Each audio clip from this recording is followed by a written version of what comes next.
Y pues bueno, en esta ocasión fui invitado por la dirección y espero que aprovechen y es en el deporte.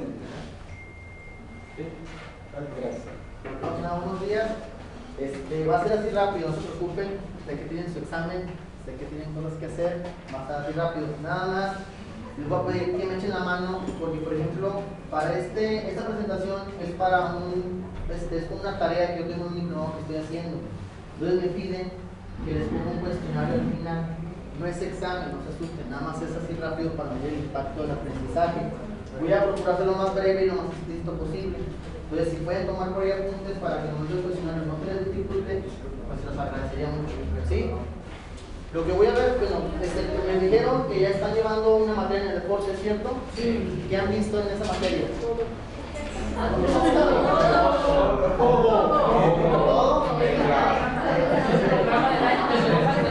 Bueno, actividad física y ejercicio, ¿es lo mismo? No. ¿Quién me puede decir por qué no? ¿Nadie?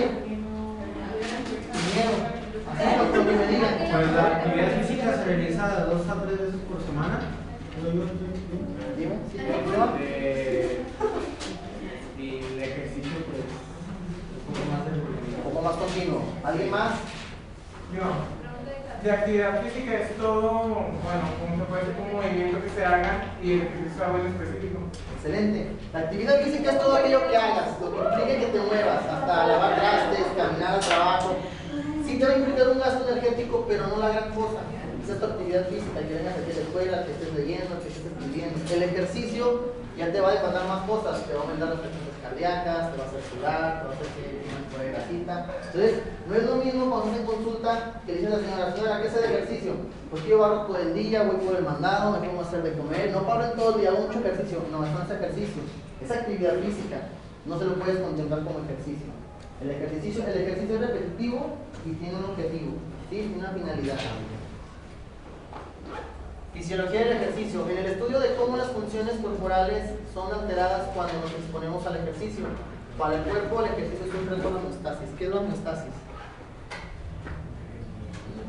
¿No saben qué es homeostasis?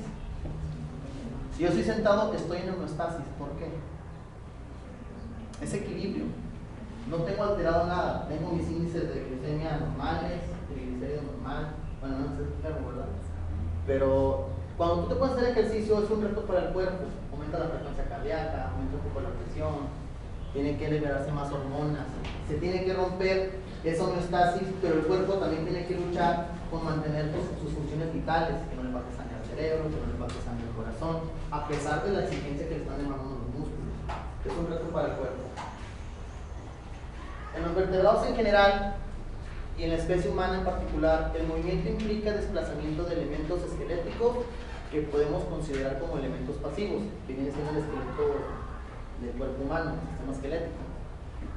Sin embargo, este desplazamiento es posible mediante los elementos activos, los cuales son los encargados de transformar la energía química en energía mecánica o fuerza, que sería el sistema muscular.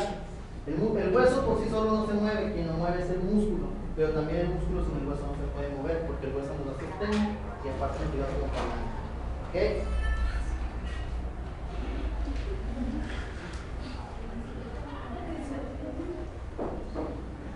Estructura, así rápido, constituye cerca del 40% de la masa corporal y contiene elementos contráctiles o activos y elementos inertes o pasivos. Este viene siendo ya sí, vamos a hablar del puro músculo, te voy a hablar un poquito del músculo. Existen dos tipos o dos categorías de músculo, músculo estriado y músculo liso. El cardíaco entra en el estriado, bueno, es parecido al estriado, no tiene el mismo orden que el músculo. Tiene bandas pero no en el mismo orden. Por eso el cardíaco y el músculo esquelético entran en la misma categoría. El liso es en el que es el recubrimiento de nuestros órganos o la parte por dentro. Pero ahorita vamos a hablar específicamente del esquelético estriado. ¿Sí? ¿Cómo se alcanza a apreciar? Te voy a enseñar un poquito más de anatomía del músculo. ¿Sí has visto un poco de anatomía del músculo? No. ¿No? Bueno. El músculo tiene 3 capas: epinicio, perinicio y endomicio. Púntale. 3 capas, nada más existen 3 capas: epinicio, perinicio y endomicio. Que parece un pedazo de jamón, es el músculo. Lo que lo recubre por fuera es el epinicio, es el recubrimiento del músculo. Por dentro tiene otras secciones. Esas secciones, si sacamos una de ellas, se le denomina haces o fascículos musculares. Aquí lo que recubre estos fascículos es el perinisio, la capa media, pero tiene más compartimentos. Sacamos una de ellas, nos topamos con la célula muscular o fibra muscular, y quien lo recubre es el endomisio. Entonces son 3 capas nada más: endomisio, perinisio y epinicio, la de afuera, la de medio y la de adentro, ¿vale? Dentro de las fibras tenemos miofibrillas, que es donde están los filamentos contráctiles, son los que realmente nos dan el movimiento. ¿Has escuchado hablar de la actina y miosina? ¿No? Bueno, estos son los que realmente te dan la contracción. Ahorita voy a explicar cómo se da la contracción. ¿Cuántas capas quedamos que eran? ¿Nos puedes decir? Epinicio. Excelente. Bueno, aquí está una fibra muscular. Estos tubos, por aquí que se ven, estos blancos, ¿sí los aprecias? Es el sistema de túbulos T. Por aquí viaja el impulso nervioso. Si vemos los filamentos, la miofibrilla dentro de la fibra se aprecia así de este modo y tiene una composición. Tiene una zona que se llama banda I, banda A, banda M, banda H y disco Z. Ahorita les voy a explicar un poco más detalladamente para que puedas entender un poco más la contracción. Fíjate bien, esta banda, esta rojita que ves aquí delgadita, es la actina. Esta gruesa es la miosina. Tiene cabezas de miosina. Entonces, estos filamentos de actina van de extremo a extremo en el músculo. Donde termina una banda de actina a la mitad está un disco que se llama disco Z. De orilla a orilla de la miosina es la banda A y acá está otra banda I. ¿Sí? Aquí esta imagen es de un músculo relajado. Cuando se contrae, las cabezas de las miosinas jalan hacia la banda H a las actinas. Entonces, están así mis actinas. Las miosinas que están en medio, a través de las cabezas, van a hacer que se contraigan y que se relajen. Por eso aquí podemos ver que están más separados y aquí más juntos. Así es como se da la contracción. Se contraen y se relajan. A esta unidad funcional se le denomina sarcómero o sarcómera. El músculo obviamente tiene millones de sarcómeros, que son los que nos dan la contractilidad. Contracción muscular. El músculo se contrae debido al estímulo nervioso que recibe, que hace que los filamentos del sarcómero deslicen unos sobre otros, provocando la contracción muscular. Cuando miles de millones de sarcómeros en el músculo se acortan simultáneamente, se produce una contracción de la totalidad de la fibra muscular. Cuando las miosinas le juntan las actinas, es algo que se denomina contracción muscular. Bien, ¿cómo parte esto? ¿Cómo es que surge la contracción? Tiene que haber siempre en todo un impulso nervioso. En este tipo de contracción o de movimiento lo conocemos como voluntario. Yo quiero levantar el brazo, lo levanto. No es como el corazón. El corazón yo no digo, bueno, no quiero que se detenga. No lo puedo hacer que se detenga. Los intestinos, ¿y cómo? No, no quiero digerirlos. No lo puedes hacer. Esto, el movimiento muscular, tú sí lo puedes hacer. Pero todo surge siempre de un estímulo nervioso. Esta es una fibra muscular. Esta es una dendrita de una neurona motora. A esta unión de las dendritas con la fibra se le denomina placa motora. Cuando tú, por ejemplo, te vas a querer levantar del asiento, quieres hacer ejercicio, tu estímulo manda un impulso eléctrico que viaja hasta que esta fibra muscular en una zona que se llama brecha sináptica. ¿Has escuchado hablar de ella? Sinapsis, ¿no? ¿No la has visto? ¿La sinapsis? ¿En qué consiste la sinapsis? Bueno, si no la has visto, pues la vas a ver. Esta es un botón presináptico. Esta determina la dendrita de la neurona. Cuando viaja el impulso eléctrico, me abre canales de calcio y me va a permitir la entrada del calcio. Se va a unir a estas vesículas de acetilcolina para que se liberen aquí la brecha sináptica. Estamos hablando específicamente de una membrana muscular. Este es el músculo ya, mira. Esta es la membrana del músculo y esta es la ramificación de la dendrita. Se libera acetilcolina y esa acetilcolina se va a fijar a uniones específicas de acetilcolina para que entre sodio a la membrana del músculo.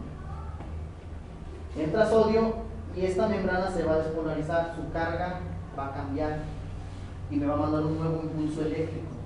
Entonces, si tú no consumes suficiente calcio y suficiente sodio, tu contracción muscular va a ser deficiente, va a ser escasa. Bueno, entonces aquí se genera un nuevo impulso eléctrico que va a recorrer por toda la membrana muscular. Y a lo largo de la membrana muscular me va a seguir abriendo canales de sodio para que entre el sodio hasta llegar a los túbulos T, que no te dije que llegaba el impulso. Al llegar a los túbulos T, manda una señal al retículo sarcoplasmático para que me libere calcio, para que dentro del músculo se libere calcio. Otra vez el calcio. Lo vimos al principio, ya lo vamos a ver. Este filamento amarillo que ves es la actina y esta es la miosina. Esta es una cabeza de miosina, pero en la actina tenemos otras dos proteínas, la troponina y este verde que se ve, la tropomiosina. El calcio va a llegar a la troponina. ¿Por qué? ¿Para qué? Para la contracción muscular yo necesito que esta cabeza de miosina se una a la actina, pero no se puede unir ahorita porque la tropomiosina me está tapando unos puntos de conexión o de contacto de la actina. Mientras estén bloqueados, esta cabeza de miosina no se puede unir. Entonces el calcio se fija en la troponina para que mueva a la tropomiosina. Al llegar el calcio a la troponina, hace que se mueva mi tropomiosina y me deje los puntos de unión libres. Y ahora sí, ya está todo listo para la contracción muscular, para que esta cabeza de miosina se pueda fijar. ¿Ok? La contracción muscular se da en 4 pasos. En el primer paso, un ATP. ¿Sabes qué es un ATP? ¿Has escuchado hablar de él? ¿Qué me puedes decir del ATP?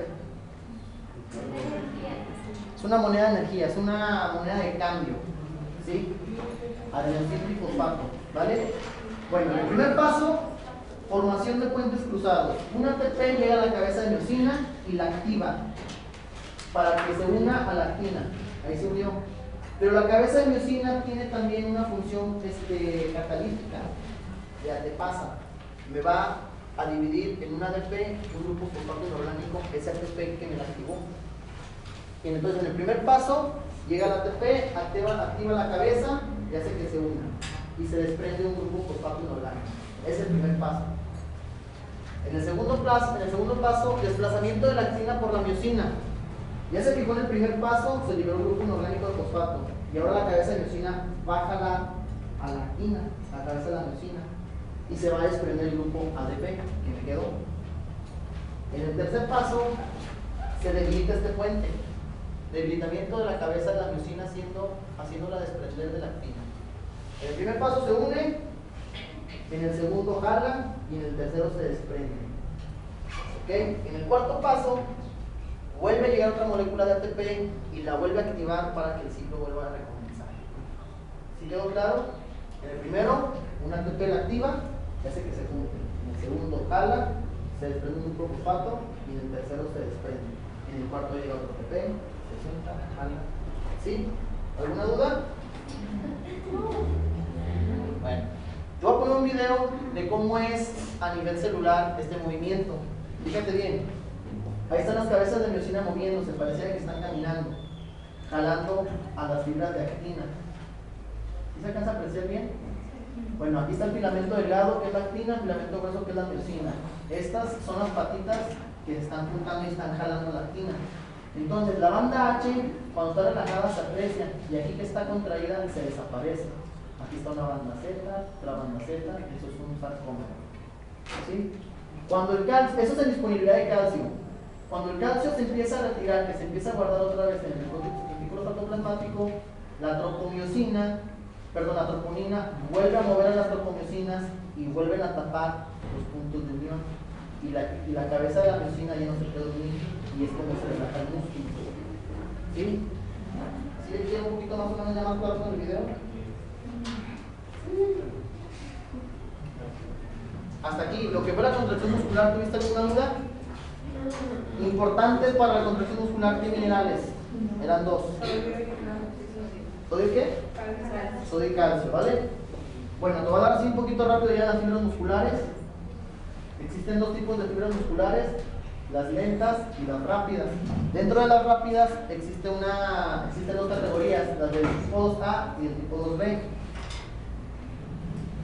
Esta del tipo 2A tiene como que mitad y mitad de cada una.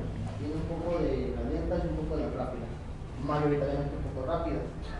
¿Cuál es la diferencia? La diferencia es, por ejemplo, que las lentas, que son las rojas, pues su sustrato de energía principalmente es en presencia de oxígeno. Ocupa ácidos grasos, tiene más mitocondrias, tiene más hemoglobina, pero son rojas, las de contracción lenta. Las de contracción rápida, su sustrato principalmente es sin presencia de oxígeno, trabajo anaeróbico. Ocupan más lo que es la glucosa sin oxígeno. Aquí te puse así rápidamente, por ejemplo, las fibras del tipo lenta, su capacidad oxidativa para oxidar ácidos grasos es alta. Quieres perder ácidos grasos, quieres perder grasa, estimula este tipo de fibras, las rojas, las lentas. Su capacidad glucolítica es baja, no tienen tienen más mitocondrias para poder oxidar los ácidos grasos, no la glucosa. Su velocidad de contráctil es lenta, por eso se llaman fibras lentas. No se pueden contraer muy rápidamente. En un salto, en un sprint, lo que tú vas a contraer son fibras rápidas o blancas. Pero eso sí, resistencia a la fatiga es muy alta. ¿Cómo son los maratonistas? ¿Los ves así o los ves delgados? Los ves delgados, porque ellos principalmente estimulan este tipo de fibras, las lentas. Pueden aguantarte corriendo 1, 2, 3 horas. Los Ironman, maratones. Fuerza de la unidad motora baja. Quiere decir que presentan una baja cantidad de fuerza. Las de tipo rápida son lo contrario. No pueden oxidar tantos ácidos grasos. Las de tipo 2B, las de tipo 2A más o menos. Pero capacidad glucolítica, las fibras rojas es muy alta. Las del 2A, pues también es un poco alta. Velocidad contráctil, las rápidas, pues son rápidas, por eso les denominan rápidas. Tú quieres aventarte un sprint de 100 metros, vas a contraer únicamente este tipo de fibras. Pero te cansan muy pronto. Si tú te quieres aventar un maratón a alta velocidad, olvídalo. 20 segundos, 30, imagínate en el bofe. Por ejemplo, hay personas que están muy, no sé, voluminosas, pero a lo mejor cargan menos peso que otras personas que no tienen tanto volumen. Entonces ves a una persona, mira, está mamado, ya de cargar mucho peso. Y realmente otros que están más delgados cargan más que él. ¿Te ha tocado ver? ¿Sí? ¿Por qué? Volvemos a lo mismo. Las personas que se ven un poco más voluminosas tienden a tener hipertrofia sarcoplasmática. El sarcoplasma crece, pero son pocas fibras. En la hipertrofia miofibrilar hay muchísimas más fibras. El trabajo para cargar mucho peso es más sencillo. No se ven tan voluminosos, pero eso no quiere decir que no estén fuertes. Yo no te voy a decir que estos no están fuertes, sí lo van a estar, pero probablemente una persona que tenga hipertrofia miofibrilar va a ser más fuerte que una que tenga sarcoplasmática. Simplemente porque hay más miofibrilas. Volvemos al mismo ejemplo. No es lo mismo que las personas quieran cargar un escritorio que 6. Es más fácil cuando son más personas. Es más fácil cuando son más miofibrillas. Tipos de contracción. La isotónica, iso es igual, es aquella en la que las fibras musculares, además de contraerse, modifican su longitud. El ejemplo más sencillo es cuando hacemos pesas. Cuando haces cualquier tipo de ejercicio, tu músculo se acorta y se alarga. Eso es isotónica. Es una contracción isotónica. Fase concéntrica. Estas dos fases se encuentran dentro de la contracción isotónica. Es aquella que sucede cuando un músculo realiza una tensión capaz de superar una resistencia produciendo un acortamiento de este. Por ejemplo, cuando hacemos brazo, cuando cargas la pesa, la resistencia que viene siendo el peso, tú lo estás venciendo porque lo puedes subir. Si no lo pudiese subir, pues si no lo pudieras romper la resistencia, no subes el brazo, no lo mueves.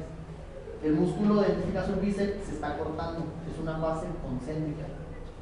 Fase excéntrica es aquella en la que, dada una resistencia, ejercemos una mayor tensión en el músculo de forma que dicho músculo se alargue. Es cuando lo baja.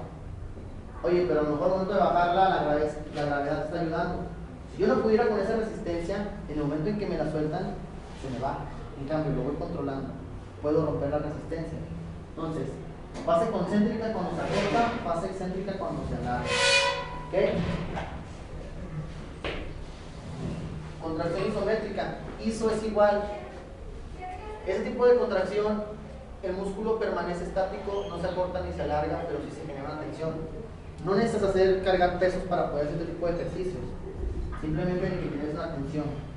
Te pongas tenso y estás ejerciendo una tensión, pero no, ni se acorta ni se alarga el músculo. No hay movimiento, pero sí existe la tensión.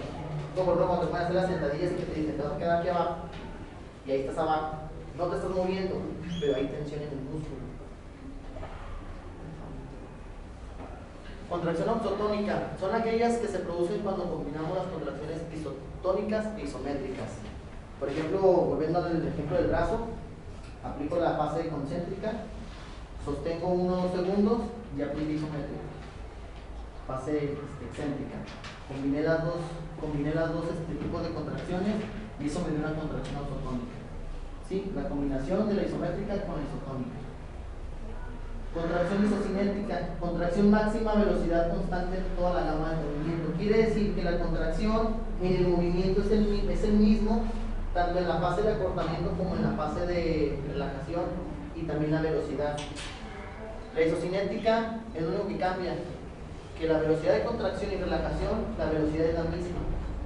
¿Sí?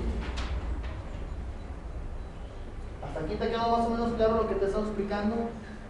¿Te ha generado alguna duda o algún comentario? ¿No? ¿Todo bien? Bueno, obviamente para moverte necesitas energía. Tu cuerpo tiene varios caminos para producirte energía. No te voy a hablar de todos de ellos porque son un poco complejos y aparte el tiempo no nos los deja.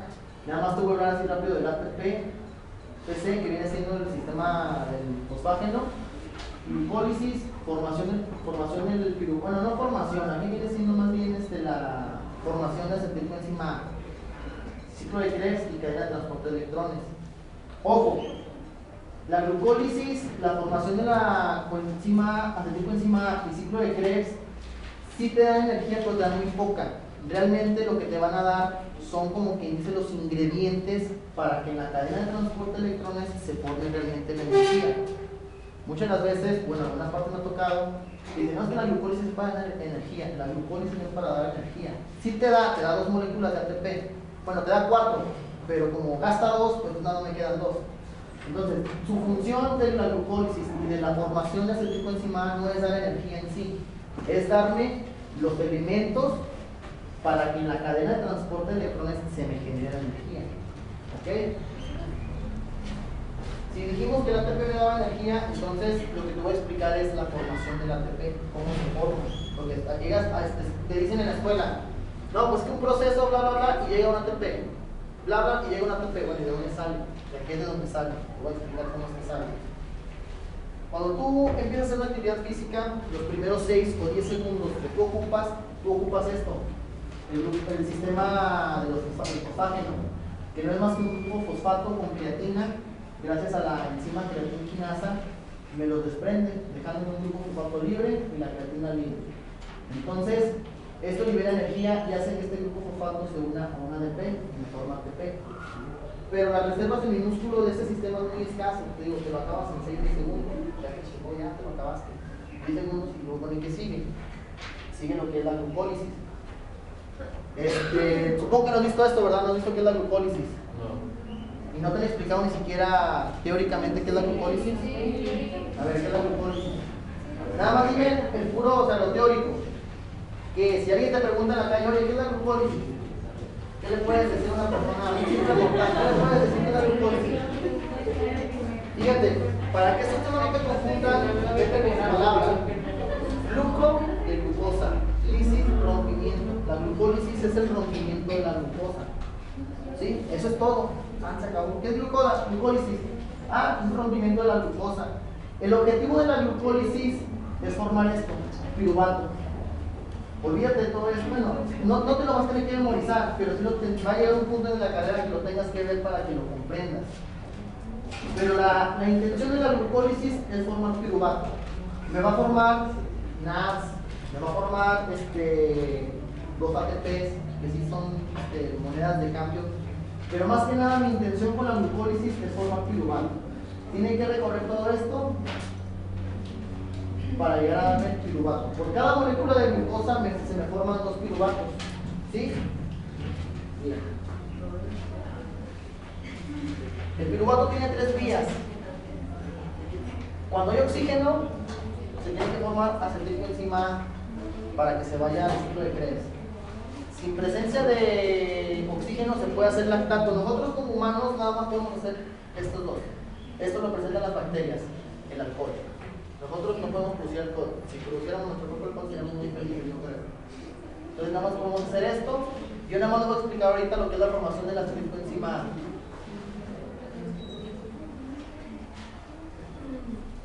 La acetilcoenzima A está acá, mira. La acetilcoenzima A, aquí está el piruvato. La necesitamos porque esta es la que va a entrar al ciclo de Krebs para proporcionar todavía más cosas en la cadena de transporte de electrones para formar energía, ATPs. Pero muchas de las veces en la escuela, bueno, al menos a mí, me dijeron, pues fíjate que aquí el piruvato a la acetilcoenzima A nada más hay una enzima, se convierte en acetilcoenzima A y en un ciclo de Krebs se acabó ese proceso. Pero no es cierto. La enzima que nos transforma de piruvato a acetilcoenzima A es un complejo, que es este. Y aquí intervienen vitaminas. Y quiero que pongas atención aquí, porque después te dicen, oye, te sientes cansado, tómate una tiamina. ¿Sabes qué es la tiamina? ¿No? Vitamina B1. Te dicen, te sientes cansado, tómate una tiamina. Te va para arriba. Y dices, ah, Simón, me voy para arriba. No sabes por qué. ¿Las vitaminas dan calorías? ¿Seguros? Sí. ¿Sí? No dan calorías. Entonces, ¿te puede dar energía? Algo que no te aporte calorías no te puede dar energía. ¿Influye en el proceso de desdoble de la glucosa? Sí, sí, es un cofactor, ayuda, pero por sí sola no te puede dar energía. Bueno, fíjate bien. Entonces, aquí estamos, piruvato. Queremos llegar acá, a acetilcoenzima A. Piruvato se une a esta molécula de TPP que se llama tiamina pirofosfato. Tiamina, vitamina B1. La necesito. Al juntarse, gracias a la E1, que es una enzima, se llama piruvato deshidrogenasa, me va a formar hidroxiacetil, TPP, y se va a liberar dióxido de carbono. Excelente. Ahora, este hidroxiacetil, TPP, junto con la lipomida, gracias a la enzima E2, que es la hidrolipoil transacetilasa, me va a formar acetilhidrolipomida. ¿Sí? Esta acetilhidrolipomida, en contacto con la coenzima A, la coenzima A necesita también ácido pantoténico para formarse. ¿Qué es el ácido pantoténico? La vitamina B5. ¿Cuántas llevamos? B1 y B5. Entonces, necesito vitamina B5 para que mi coenzima A se forme.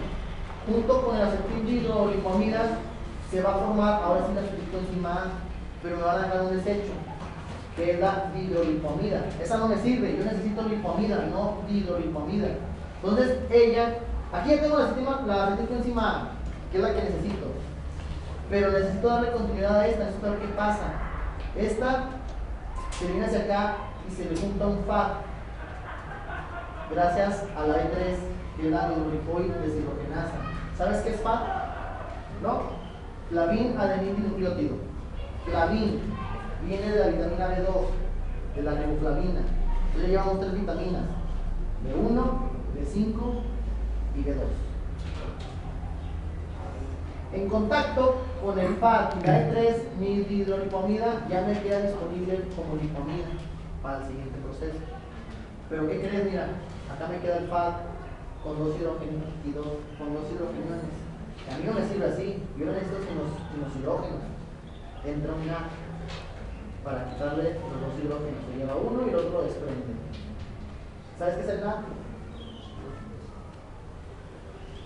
Es nicotinamida adenildinucleótida. Nicotinamida o niacinamida o niacina, como le quieras llamar, vitamina B3.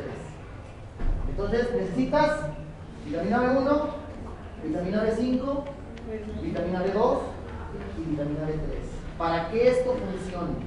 Tú no tomas vitaminas del complejo B, vas a tener una deficiencia en la producción de energía. No que te van a dar energía, te van a ayudar a que este proceso se lleve bien a cabo. Porque nos dicen en muchas partes, ¿qué toma vitaminas? Bueno, ¿y para qué sirven? Pues tú tómalas, son buenas. Aquí está un ejemplo de por qué sí. Aquí lo que te digo, mira, piruvato y muy fregones, nada más te dicen que ya se convirtió en acetilcoenzima A. ¿Y dónde está todo el proceso que te acabo de enseñar? No te lo muestran en muchas partes, ¿ok? Pero bueno, ya tenemos la acetilcoenzima A, que es lo que queríamos. Esto es lo que se le conoce como ciclo de Krebs o ciclo de ácido cítrico. No te voy a traumar explicándote cada cosa, es muy complejo. Pero este proceso me va a estar liberando NADS, me va a estar liberando FADS, que sí voy a ocupar más adelante. Ese es un ciclo, esto aquí se queda, esto ya no avanza, esto aquí se agarra dando vueltas. Y bueno, ¿y qué onda? ¿De qué me sirve que se agarre dando vueltas?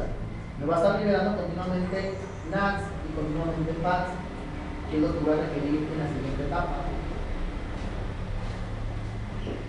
Esta es la cadena de transporte de electrones. Aquí es donde realmente se genera el ATP. Esta es la matriz del ATP. Si te fijas, ahora te explico en qué parte estamos de la mitocondria, porque yo estoy al nivel de la mitocondria. Te fijas aquí es el ciclo de Krebs. El ciclo de Krebs se encuentra dentro de la matriz de la mitocondria. Esta ya es la membrana de las crestas de la mitocondria. Ahora te explico dónde estamos para que no te pierdas. Aquí en la mitocondria tenemos 4 complejos. 1, 2, 3, 4. Si te fijas, el 1, 3 y 4 son proteínas transmembranas. ¿Qué es transmembrana, sabes? ¿No? ¿Tú qué te imaginas por transmembrana? Fíjate en los complejos 1, 3, 4 y en el 2. ¿Qué de diferente hay? Nada más míralos. Esta es la capa bilipídica de la cresta de la mitocondria.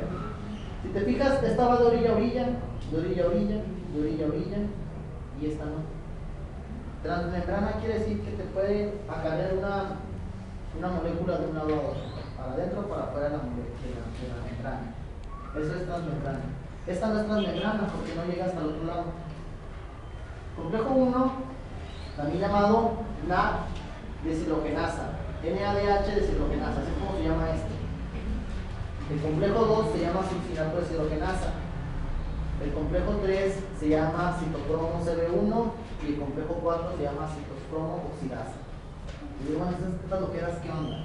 Ok, le dije que el ciclo de Krebs me aventaba NADS y me aventaba FADS. ¿Verdad que te lo dije? Estos realmente son los que me van a ayudar a producir ATP. Se va a liberar los NADS de aquí del ciclo de Krebs. Y el complejo 1 los va a traer y les va a quitar sus 2 electrones. ¿Te fijas? Mira, NADH y me lo deja sin H. Aquí está, le quita 2 electrones. Esos 2 electrones van a estar brincando del complejo 1 al complejo 3 y luego al complejo 4. Por cada que estos 2 electrones lleguen a un complejo, este complejo se activa y me jala de aquí de adentro hacia afuera 2 hidrógenos positivos. Entonces, sale un NAD, llega y le deja sus 2 electrones negativos, se activa y me saca 2 hidrógenos. Y estos 2 electrones negativos se van a unir a la coenzima Q10. ¿Se has escuchado hablar de la coenzima Q10? ¿No? Anda muy de moda, que las comes con las vitaminas, porque es antioxidante, porque tanto, porque para no envejecer. No tanto por ese lado. Aquí está, coenzima Q10. Y esta es la que se va a encargar de llevarla aquí al complejo 3. Te dije, por cada vez que brinque cada uno, se van a salir 2 hidrógenos positivos. Entonces, esos 2 electrones brincan para acá, se salen otros 2. Brinca para acá, se salen otros 2. Y al final se le une una molécula de oxígeno para formarme agua. Pero ojo, este nada más es para el NAD. ¿Dónde queda el FAD? Bueno, el FAD no se puede unir al complejo 1, se une al complejo 2. Se une a la coenzima Q10 y luego nuevamente brinca, se libera otros 2 hidrógenos, brinca, se une con el oxígeno y brinca entre los 2 hidrógenos. Pero ojo, no puede haber tanto hidrógeno en este espacio. Entonces, esta otra proteína transmembrana me va a hacer que ese hidrógeno se vuelva a meter. Pero por cada 2 hidrógenos que se metan, como va a liberar energía, una ATP sintasa me va a unir un ADP con un fosfato. Y me va a formar el codiciado ATP. Aquí es donde se forma. Para eso necesito los NADS, para eso necesito los FADS, para que me saquen hidrógenos y por cada 2 hidrógenos que entren, se forma una molécula de ATP. Y aquí es donde se forma la energía, para cualquier proceso. Aquí es donde nace la ATP.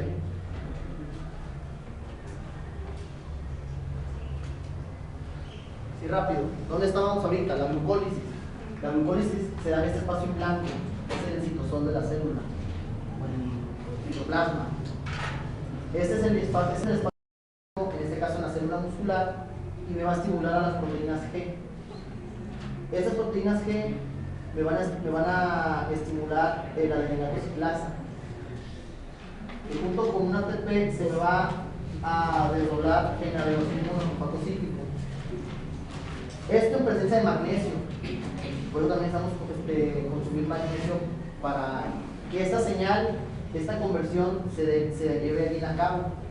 Y este adenosín monofosfato cíclico se me va a unir a una proteína quinasa de tipo A que me va a provocar la glucólisis. Entonces, la adrenalina es la que empieza o me estimula la glucólisis para formación de piruvato, para seguir el proceso, formación de modelo.